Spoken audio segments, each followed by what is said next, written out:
Bonjour. C'est un honneur pour moi ce matin donc de prendre la parole ici et de vous passer donc le salut fraternel du peuple du pays des hommes intègres.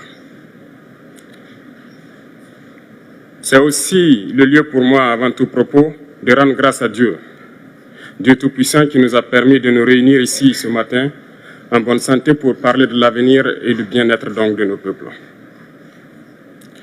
Je m'en vais m'excuser auprès des anciens que je pourrais vexer dans mes propos à venir. Africanité oblige, les droits d'aînesse, je me dois de m'excuser.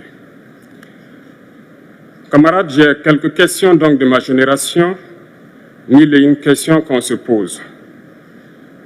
Mais nous n'avons pas de réponse. Et il se trouve qu'ici, nous pouvons laver donc notre linge sale parce qu'on se sent en famille. On se sent en famille en ce sens que la Russie est une famille aussi pour l'Afrique. C'est une famille parce que nous avons la même histoire.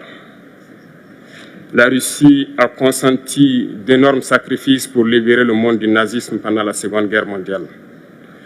Les peuples africains, nos grands-pères, ont été déportés de force aussi pour aider l'Europe à se débarrasser du nazisme. Nous partageons la même histoire en ce sens que nous sommes les peuples oubliés du monde, qu'ils soient dans les livres d'histoire, dans les documentaires ou films. On tend donc à balayer le rôle prépondérant qu'a joué la Russie et de l'Afrique dans cette lutte contre le nazisme. Nous sommes ensemble parce que, actuellement, nous sommes là pour parler de l'avenir de nos peuples, de ce qui va advenir demain, de ce monde libre auquel nous aspirons, de ce monde sans ingérence dans nos affaires internes. Nous avons les mêmes perspectives et je souhaite que ce sommet soit l'occasion donc de pouvoir tisser de très bonnes relations en vue d'un meilleur avenir de nos peuples. Les questions que mes générations se posent sont les suivantes, si je peux me résumer, c'est de ne pas comprendre comment l'Afrique, avec tant de richesses sous notre sol, avec une nature généreuse, de l'eau, du soleil en abondance, l'Afrique est aujourd'hui le continent le plus pauvre. L'Afrique est un continent affamé. Et comment se fait-il que les chefs d'État traversent donc le monde à mendier? Voici des questions que nous nous posons et que nous n'avons pas de réponse jusque-là. Nous avons l'occasion de tisser de nouvelles relations. Et j'espère que ces relations puissent être les meilleures pour donner un meilleur avenir à nos peuples. Ma génération me charge aussi de dire que, par ce fait de pauvreté, ils sont obligés de traverser l'océan pour essayer de rallier l'Europe. Ils meurent dans l'océan. Mais que prochainement, ils n'iront pas traverser parce qu'ils viendront devant nos palais pour chercher leur pitance quotidienne. Pour ce qui concerne le Burkina Faso, aujourd'hui, nous sommes confrontés depuis plus de 8 ans à la forme de manifestation la plus barbare, la plus violente du néocolonialisme, de l'impérialisme. L'esclavage qu'on tend encore à nous imposer. Nos dévanciers nous ont bien appris une chose. L'esclave qui n'est pas capable d'assumer sa révolte ne mérite pas que l'on s'apitoie sur son sort. Nous ne nous apitoyons pas sur nos sorts, on ne demande pas que quelqu'un s'apitoie sur notre sort.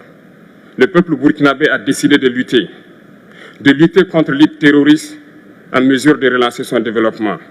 Dans cette lutte, des vaillants peuples, des vaillantes populations se sont engagées à prendre les armes face au terrorisme, ceux que nous avons affectueusement appelés les VDP, des volontaires. Nous sommes surpris de voir les impérialistes traiter ces VDP de milices et de tout type. C'est décevant, parce qu'en Europe, lorsque des peuples prennent les armes pour défendre leur patrie, on les traite de patriotes. Nos grands-pères ont été déportés pour sauver l'Europe. Ce n'était pas avec leur consentement, contre leur gré. Et bien au retour, on se rappelle bien qu'à Tiaroy, lorsqu'ils ont voulu revendiquer leurs droits élémentaires, ils ont été massacrés. Cela ne fait rien donc. Lorsque nous, peuple, nous décidons de nous défendre, on nous traite de milices. Mais là n'est pas le problème. Ce qui est le problème, c'est de voir des chefs d'État africains qui n'apportent rien à ces peuples qui se battent, mais qui chantent la même chose que les impérialistes en nous traitant de milices, en nous traitant donc d'hommes qui ne respectent pas les droits de l'homme. De quels droits de l'homme parle-t-on? Nous nous offusquons contre cela et c'est honteux. Il faut que nous, chefs d'État africains, nous arrêtons de nous comporter donc en marionnettes qui dansent à chaque fois que les impérialistes tirent sur les ficelles. Hier, le président Vladimir Poutine a annoncé donc l'envoi de céréales en Afrique. Nous sommes bien contents. Nous lui disons merci pour cela. Mais aussi, c'est un message passé à nous, chefs d'État africains, parce qu'au prochain forum, nous ne devrons pas venir ici sans avoir assuré, pour ceux qui ne connaissent pas la guerre, l'autosuffisance alimentaire de nos peuples. Nous devons prendre l'expérience de ceux qui ont pu déjà atteindre cela en Afrique, tisser de bonnes relations ici et tisser de meilleures relations avec la Fédération de Russie pour pouvoir assouvir les besoins de nos populations.